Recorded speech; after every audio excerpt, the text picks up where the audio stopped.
Astronomie, astrophysique, cosmologie, astroparticules. Ça se passe là-haut, par Eric Simon. La sonde Juno a déterminé il y a quelques mois le champ gravitationnel de Jupiter avec une bonne précision. Ce dernier a ensuite été exploité pour obtenir des informations sur la composition de la géante et la structure de ses couches internes. Avec une surprise, le cœur de Jupiter apparaît de grande taille avec un caractère dilué. Aujourd'hui, une équipe sino-américaine revient sur ces résultats et montre par simulation que ce cœur singulier pourrait provenir d'un impact géant qu'aurait subi Jupiter dans sa prime jeunesse, il y a plus de 4 milliards d'années. Une étude parue dans Nature. D'après les mesures de Juno, la masse totale d'éléments lourds, entre guillemets, dans Jupiter, c'est-à-dire plus lourd que l'hélium, serait de 10 à 30 fois la masse de la Terre, soit entre 5 et 15% de la masse totale de Jupiter. Et ces éléments se répartiraient jusqu'à un demi-rayon de la planète gazeuse. Mais les modèles de formation des planètes gazeuses stipulent que la plupart des éléments lourds sont accrétés dans les premiers instants de la planète pour former un cœur compact. Et qu'aucun solide n'est ensuite accrété durant la phase d'accrétion de gaz.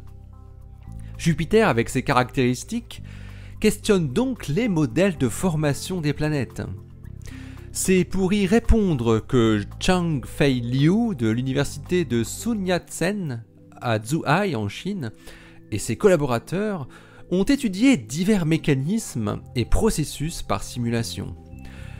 Une première explication possible évaluée a été l'érosion d'un cœur d'éléments lourds initialement compacts, mais Liu et ses collègues montrent que l'efficacité d'une telle érosion est incertaine et qu'en plus elle dépend à la fois de l'immiscibilité de matériaux lourds dans l'hydrogène métallique et des mélanges convectifs au cours de l'évolution de la planète.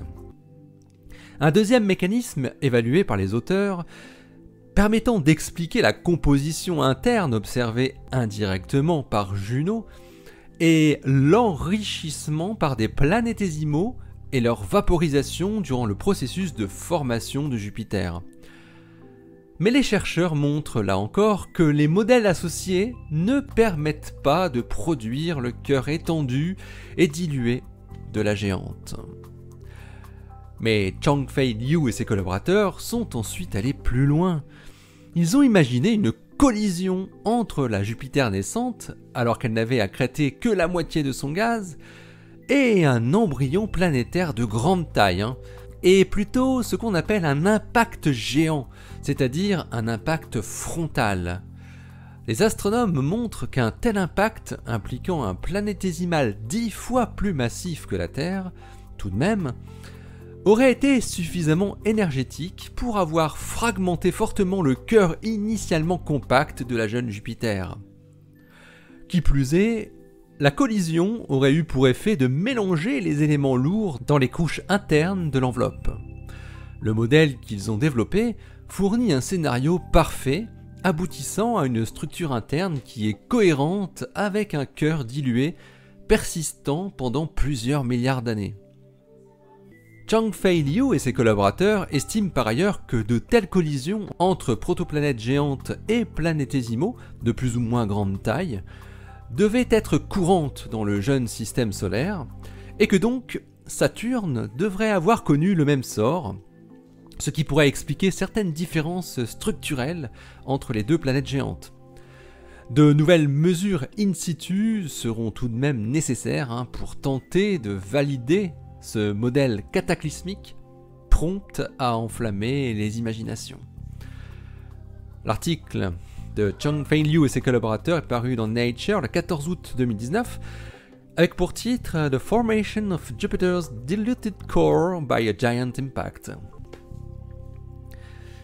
Allez, d'ici la prochaine, portez-vous bien, restez bien les yeux vers le ciel, vers Jupiter, ouais, le soir, que vous pouvez admirer donc, en première partie de soirée.